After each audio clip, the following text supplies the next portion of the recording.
नमस्ते, म कर्साङ शेर्पा, युएसआरएन। मैले चाहिँ 2010 मा bachelor in nursing midwifery major लिएर ओम हेल्थ क्याम्पसबाट चाहिँ क्लियर गरेको हो। मेरो पिसिएल पनि ओम हेल्थ क्याम्पसबाट नै मैले 2004 मा पास आउट गरेको हो। अनि मैले यो एनक्लिक सेन्टरको बारेमा चाहिँ गुगल सर्च गर्दाखेरि फेला पारेर अनि म यहाँ नजिकै मेरो घरको नजिकै भएको कारणले गर्दाखेरि चाहिँ म यता आएको।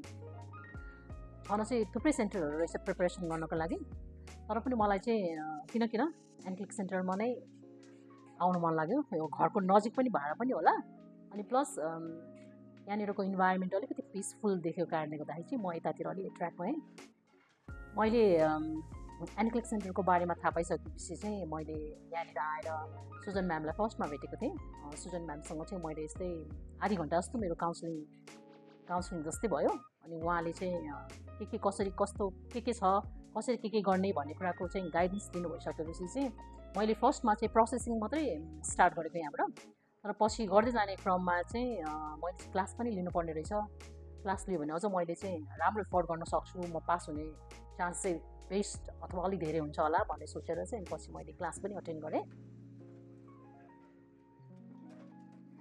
यहाँनिर एनक्लिक सेन्टरमा चाहिँ तपाईँले इन्डिभिजुअली एउटा ड्यासबोर्ड पाउनुहुन्छ। त्यो ड्यासबोर्डभित्र चाहिँ हामीलाई चाहिने मेटेरियलहरू सबै कुरा चाहिँ पाउँछौँ। जस्तो कि नोटहरू भयो होइन, A to Z नोटहरू हामीले त्यसमा पाउन सक्छौँ। अनि नोट सँगसँग चाहिँ हामीले यो क्वेसनरहरू, त्यो ड्यासबोर्डमा क्वेसनरहरू पनि टन्नै छ, त्यो क्वेसनरहरू पनि हामीले अटेम्प गर्न सक्छौँ। अनि यहाँनिर एउटा लाइभ मजाको कुरा चाहिँ लाइभ मक टेस्टहरू चाहिँ हामीले विकली दिन पाउँछौँ, जसले गर्दा चाहिँ हामीले कस्तो पढिरहेछौँ, हाम्रो आउटकम कस्तो भइरहेछ भनेर आफैले पनि इभ्यालुएसन गर्न सक्छ। अनि त्यो सँगसँगै यहाँनिरको सबसे बेस्ट कुरा भनेको चाहिँ एउटा अनलाइन पनि क्लास लिन सक्छ हामीले, अर्को चाहिँ फिजिकल्ली आएर चाहिँ क्लास लिन सक्छ। मेरो बेसमा भन्नुपर्दा चाहिँ म अब अलिकति फिजिकलमा नै मलाई अलिक कम्फर्टेबल भएको कारणले गर्दाखेरि मैले फिजिकल क्लास लिएँ।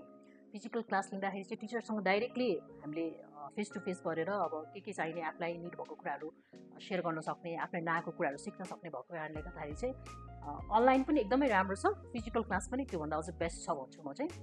अनि यो सँगसँगै चाहिँ हामीले यहाँनिर अरू भनेको चाहिँ यो एक्जाम प्रिपरेसन्सको लागि जति पनि हामीले हाम्रो कोर्स सकिसकेपछि एक्जाम प्रिपरेसन कसरी गर्ने, एक्जाम प्रिपरेसन गर्दाखेरि के कुरा चाहिँ आफूलाई निड हुन्छ, त्यसको चाहिँ स्टेप बाई स्टेप गाइडेन्स हामीले यहाँ पाउन सक्छौँ। त्यसले गर्दाखेरि चाहिँ मलाई पनि एकदम धेरै कम्फर्टेबल नै भयो। सुरुमा अलिकति गाह्रो जस्तो फिल भए पनि जब हामीले सुरुमा स्टार्टिङ गर्दाखेरि लास्टमा इन्डिङ गर्दाखेरिको हाम्रो जुन फिलिङ हुन्छ त्यो चाहिँ एकदमै आनन्दको, एकदम हार्ड लेभलबाट चाहिँ हामी इजीतिर आएको जस्तो फिल हुन्छ। त्यसैले म चाहिँ तपाईँहरू सबैजनालाई चाहिँ एनक्लिक सेन्टरमा आएर एकचोटि काउन्सिलिङ लिनु भएर चाहिँ यहीँ नै क्लास लिनु भनेर सजेस्ट गर्न चाहन्छु। यो बिचमा मेरो एनक्लिक प्रिपरेसन पनि एकदमै राम्रो भयो, मेरो जर्नी एकदमै मजाको नै भयो। यहाँनिर तपाईँहरूले क्लास सँगसँगै साथीभाइहरूसँग बसेर डिस्कस पनि गर्न पाइन्छ। अब केही कुराहरू बिर्सेको छ, केही कुराहरू बिर्सेको छ भने पनि हामीले म्यामहरूले चाहिँ तपाईँहरूलाई एकदम रिइन्फोर्स गरेर यो गर्नुहोस्, यो गऱ्यो भने यस्तो हुन्छ, यसपछि यो गर्ने भन्ने कुरा चाहिँ एकदम राम्रोसित गाइडेन्स पाउनुहुन्छ। अनि एक्जाम दिने बेलामा चाहिँ नआतिनु सबसे ठुलो कुरा रहेछ। लामो सास तान्नेदेखि लिएर रिल्याक्सेसनको जति पनि टेक्निकहरू हुन्छ तपाईँहरूले युज गर्नु भएर एक्जाम दिनुभयो भने राम्रो छ। र लास्टमा म के भन्न चाहन्छु भन्दाखेरि मेरो यो 6.5 मन्थको एनक्लिक सेन्टरमा जर्नी एकदमै राम्रो छ। तपाईँहरू पनि आउनुहोला एनक्लिक सेन्टरमा, एकचोटि सुजन म्यामसँग बस्नु भएर काउन्सिलिङ लिनुहोला। उहाँहरूले तपाईँलाई सुरुमा के गर्नेदेखि लिएर अन्तमा केसम्म गरिसकेपछि केसम्म हुन्छ भन्ने कुराको गाइडेन्स चाहिँ एकदम फ्लुएन्सली एकदमै 24 आवर अभाइलेबल भएर चाहिँ दिनुहुन्छ। त्यसैले म तपाईँहरूलाई एकचोटि चाहिँ यहाँ आएर भिजिट गर्नुहोस् भनेर चाहिँ रिक्वेस्ट गर्न चाहन्छु। Thank you.